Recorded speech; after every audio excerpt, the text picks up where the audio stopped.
It's great to see you all here, and I appreciate you dedicating the time. And I do think that we're all quite zoomed out, and it's a very precarious, bizarre time in our world. But I do also think that conversations around specifically transracial adoption, but also adoption right now, since the overturning of Roe, is really critically important. And I encourage you all to use your voices to talk to folks and to engage in new language and conversation, and to disabuse the notion that adoption is this really like sweet, cozy, alternative to abortion or solution to abortion.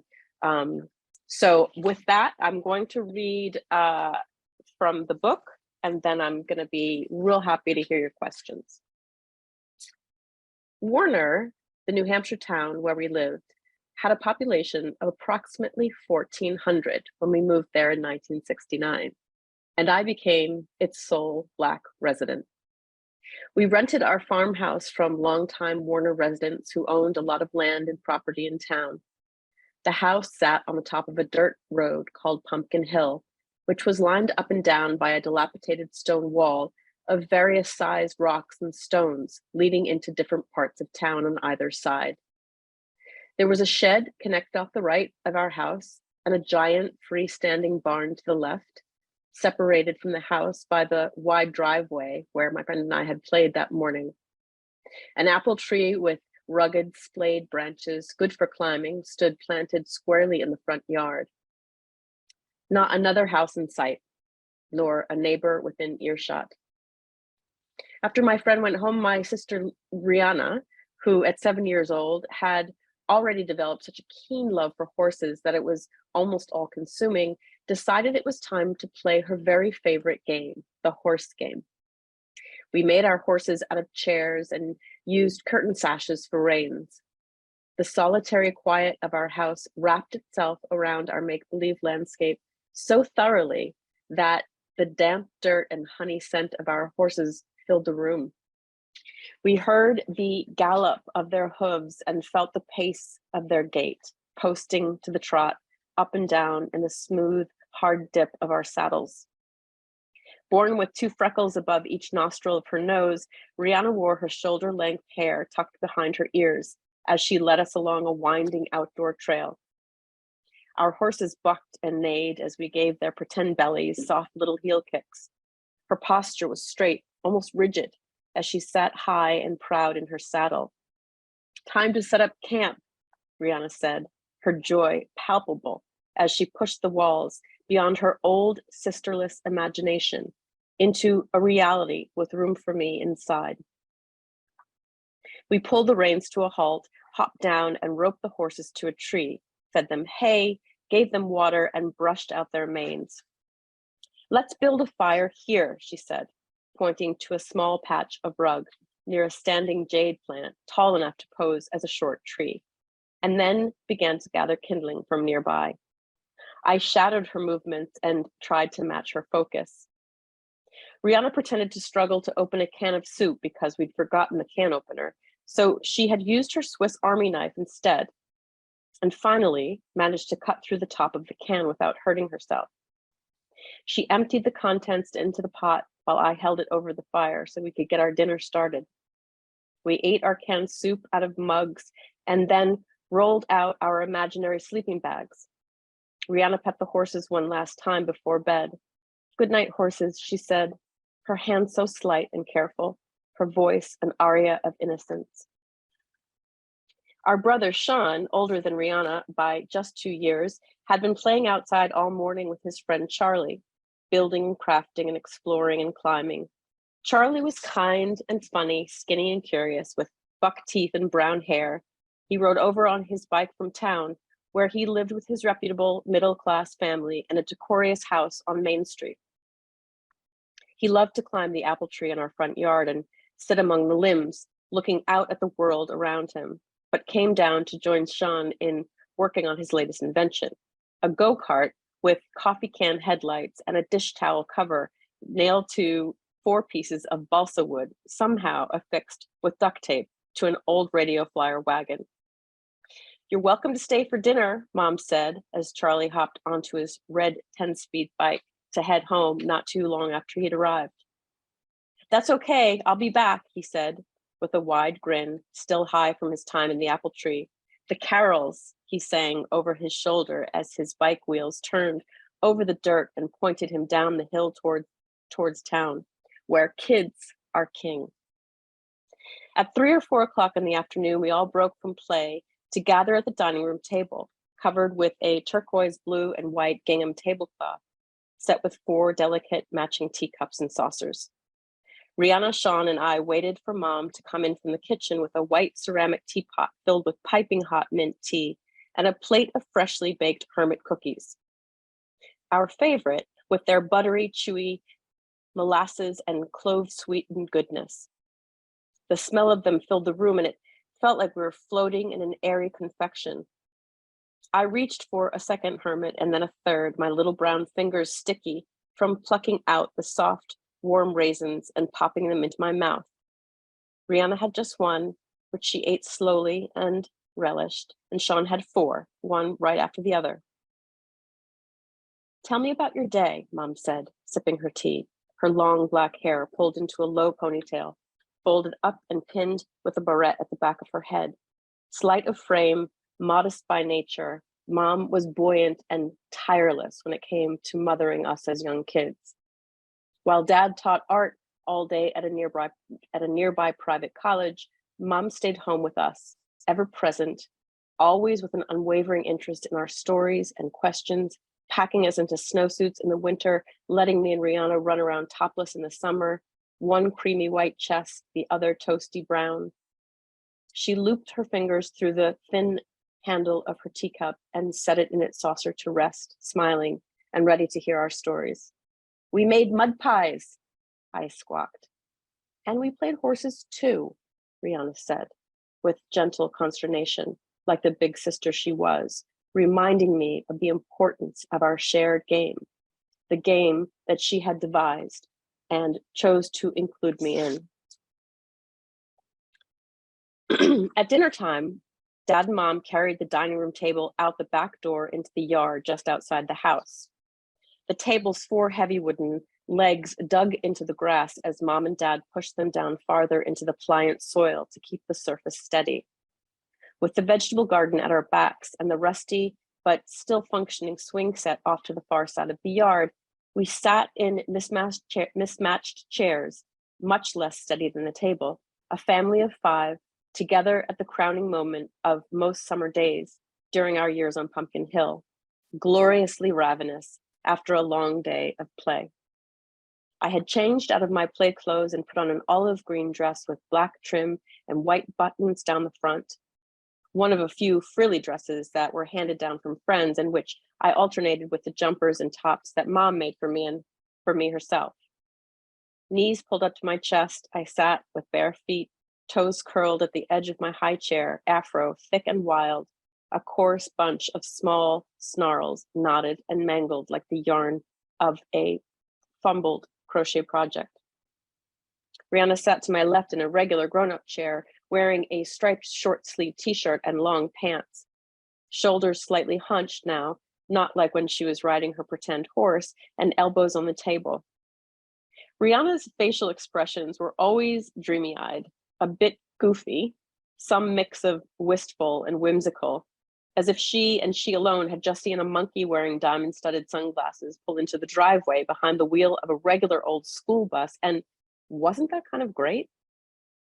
Maybe that monkey wanted to come play horses or hopscotch, or maybe he was lost and didn't know how to find his way home. Sean sat opposite Rihanna, facing the fields with his straight brown hair in a bowl cut, cream-colored collared shirt from the thrift shop and high-water corduroy pants. Not as hunched as Rihanna, but almost as dreamy-eyed, Sean looked beyond all of us into the early night, toward the border of the woods, yearning, I imagine, for the next time when he could pack up his tent, sleeping bag, canteen, and sterno stove for another solo camping trip. Quiet, but for our laughter and conversation, the field stretched behind us in a slow incline, out and up where it created to form a steep hill spread over with tall wheat stalks and patches of wild strawberries and wildflowers, a bouquet of which Mom had picked this morning and placed in a vase at the center of the table. Mom served us steamed summer squash, fresh tomatoes with purple basil, and steamed pigweed, also known as lamb's quarters, all from the garden, while Dad drank a tall glass mug of amber-colored Ballantine ale at the head of the table. Glints of peach-colored sunset bounced off our silverware, and the air was still enough for the flames of 2 long taper candles to grow bright. Cambric, Rihanna's orange tabby she'd had since he was a kitten, sauntered up to the table from around the other side of the house, rubbed up against her legs, dangling under the table, and then moved on. We had started out with 2 cats, Max and Sophie, and then Sophie had kittens, and her kittens grew up and had kittens. And at one point, we had 14 cats that all lived outside roaming the grounds, monitoring for field mice like slinky feline sentinels. We gave most of them away, but were allowed to keep 4 or 5, whom we gave names like Ocean Eyes and Butterscotch, Tiger and Teddy. Rihanna picked Cambric early on as her own, and the 2 were constant companions, inasmuch as a cat is willing to be a companion. Dad, at the head of the table, held up his glass of ale to make a toast. His bare arm, pale and fleshy, in a worn white cotton t-shirt, thick auburn hair past his ears and parted to one side like a composer from the German Romantic era, and held down by a red terry cloth headband to keep it out of his eyes. I cupped my glass of milk with 2 hands. Rihanna and Sean held their glasses with 1. Mom's skin shone warm at the last slivers of sunlight as she raised her glass too, and we all clinked, and some of my milk spilled, and our chairs wobbled in the grass, and we laughed. Look how lucky we all are, Dad said, his eyes ablaze with satisfaction. He looked at the garden, its tall stalks of corn to one end, neatly lined rows of tomato plants and green beans, thick sprawling zucchini and summer squash vines, and then out toward the broad fields beyond. Lorette, can you believe this? Dad said, as if he couldn't believe it himself, that he'd really pulled it off and created a life that looked exactly the way he wanted it to look. Mom smiled, her face darling and spare, soft and unweathered. I know, Dave, she said. It's beautiful, just beautiful. It was beautiful, and we were lucky. But beauty is subjective, and luck doesn't care about the choices other people make.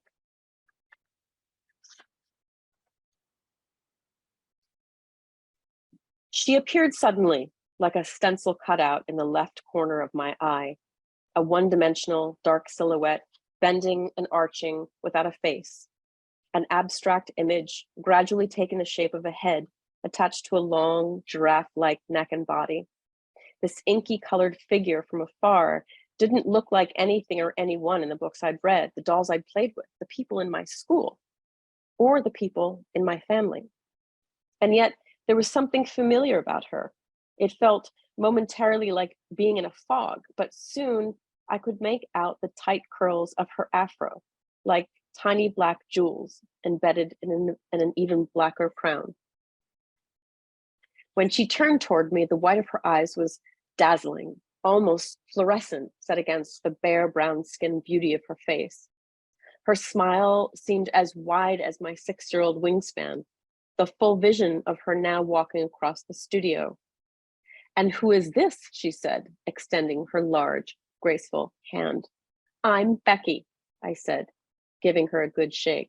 What a firm grip. Welcome to class, Becky, she said. I'm Dee Dee Rowland. My ballet teacher was Black, the first Black person I had ever seen in real life. Was she real? Did she know Easy Reader from the electric company?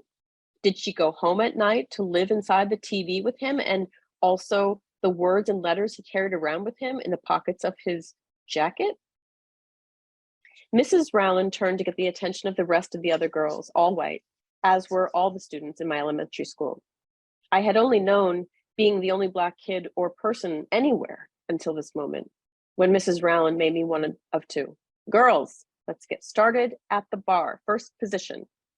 Mrs. Rowland demonstrated in the center of the room, her toes pointing straight through from her heels to form a V.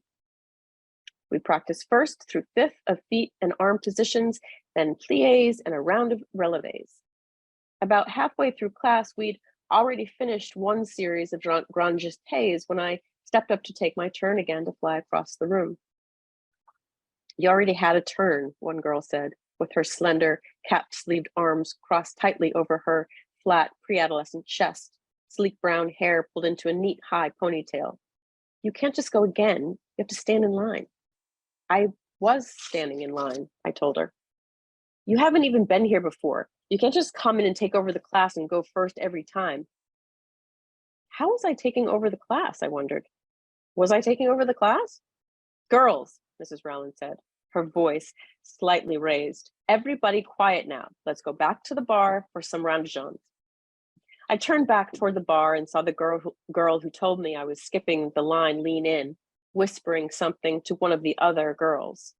They looked at me and laughed. After class, when I got home, I was telling Mom about how much fun I'd had, and she gently interrupted me. And isn't it nice that Mrs. Rowland is Black? I paused for a minute. Oh, yeah, I said. Somehow hearing Mom say the word Black took me off guard, and I got lost in a sudden reverie of questions. Why did Mom bring it up? Could I be related to Mrs. Rowland? Had I ever even heard Mom use the word Black to refer to a person before? Did Mom like Black people? Would I go live with Mrs. Rowland now? Over the course of my lessons, I would learn that Mrs. Rowland had 3 children of her own, 2 boys in high school and a girl, Everly, who was 2 or 3 years ahead of me and in her mother's class for older girls, where she was also the only Black student. We would occasionally cross paths in the studio, which was across the driveway from their house, or I might see the 2 boys in the front yard after class. Everly wore her hair long and straightened, styled with barrettes or bows and ponytails and buns like the white girls did. The boys wore big afros like Easy Reader and gave off the same kind of coolness that felt both confusing and alluring. The Rowlands were a Black family, and mine was not. I could somewhat grasp that my ballet classes with Mrs. Rowland were a way to expose me to another Black person, but without any further explanation or context, I still felt other, even if it was a very case-specific kind of othering. In my world, my Blackness made me feel special and treasured, but it didn't seem that way. That was the case for Mrs. Rowland. White mothers often dropped off their girls for class without making eye contact with her, and sometimes spoke to her in a dismissive manner. The Rowland family existed outside the realm of Mom and Dad's life and lens, and after Mom's initial comment about Mrs. Rowland being Black, the issue never came up again, as if a box had been checked and Mom's work had been done. Every Thursday afternoon after I left class, I came home to a family and a world of whiteness, a world where no other Black people ever entered besides me. I studied ballet with Mrs. Rowland for 5 years, and often in her company, I felt small pangs of fragile awareness regarding who I might be, what my skin color might mean. There were days when I wanted to be or believed I was Black, just like Mrs. Rowland, but it also seemed as though I would have to give something up in order for that to remain true. Cocooned within a whiteness where my brown skin was mocha-colored, I spoke with an inflection similar to that of my white brother and sister, and my adult guardians were welcomed and centered wherever we went. I was being ushered through my life via the powerful passport of white privilege. I was a decent student, but not a great one. I did well in English, literature, and writing, but failed repeatedly in math and science. My PSAT and SAT scores were abysmal, which the guidance counselor at Kearsarge told me, my high school, would limit my options considerably. Maybe consider a community college, he suggested. Meanwhile, all of my friends were applying to Dartmouth and Wesleyan and Bates and Middlebury, all of New England's finest liberal arts schools. You could probably get into Dartmouth just based on, being Black, Nate said one day when we were talking about colleges in the school resource center. I mean, That's like a thing. In retrospect, I think of how appealing I would have been to the admissions board if I'd written about how my friend, a popular white boy who bought me as his slave in middle school and whose racist father taught social studies at our high school, had then suggested I take advantage of the practice or policy of favoring groups of folks who have been discriminated against based on their skin color. Now that would have been a college essay. In truth, I don't remember what I ended up writing my college essay on, though almost certainly it had to do with getting out of Warner. Frankly, I wasn't that enthused about going to college at all. I still aspired to become an actor, even though I did only one play in high school, because theater in high school was for theater geeks, not the popular crew that I ran with. And despite Tess, my birth mother's, condemnation of acting as a career pursuit, I applied to NYU's Tisch School of the Arts among half a dozen other schools that didn't appeal much. Weeks later, when all the applications were in, I sat on the toilet seat in the bathroom upstairs next to my room and talked with the Tisch School Dean of Admissions about my chances in an informal interview. He was impressed with my writing, but feared the financial aid offerings might be too bleak. New York is very expensive, he said with a patronizing chuckle. I did not want to go to the University of New Hampshire, less than 100 miles away in Durham. I wanted to get out of New Hampshire and move to New York, and I wanted to be around Black people. But nobody asked me about that, and I didn't know to ask anyone. Nobody suggested an HBCU, historically Black college and universities, something I'd never even heard of, or asked how I felt about 17 years in a small rural town engulfed by whiteness, quietly amassing and internalizing moments of targeted racism.